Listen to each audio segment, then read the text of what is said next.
Според председателя на Руския институт за стратегически изследвания Леонид Решетников, разговор за кандидатурата на генерал Радев се е провел през месец август в България с няколко лидери на партии, включително и с Корнелия Нинова. Бях на почивка в България и говорих с няколко лидери на няколко партии и обсъждахме, и някои от тях знаеха за господин Радев, някой не знаеше нищо. И тя ми казва, още не знам, но това е интересна идея. Решетников призна, че част от идеите в програмата на генерал Румен Радев съвпадат и с наложената в последните няколко години традиционалистка линия, както в Русия, така и на Запад, която все повече взимала превес над идеите на либерализма.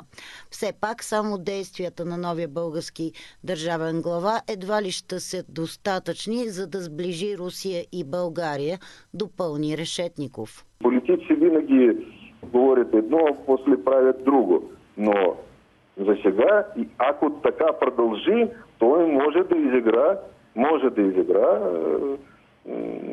забележителна роля в този процес. Но все пак ние знаем, че България не е президентска република. Не зависи от президент много неща не зависят от президента. Това е недостатъчно.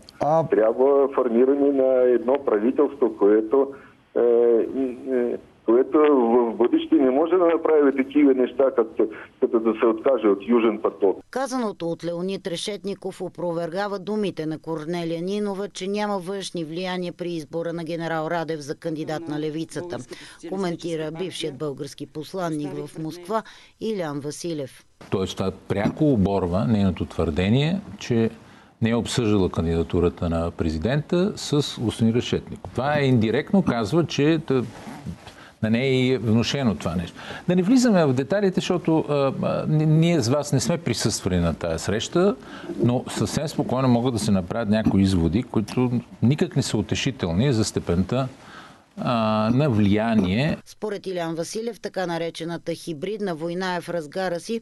Проблемът е, че има много медии, които тиражират откровени лъжи за Европа и така тласкат българското общество обратно към Москва.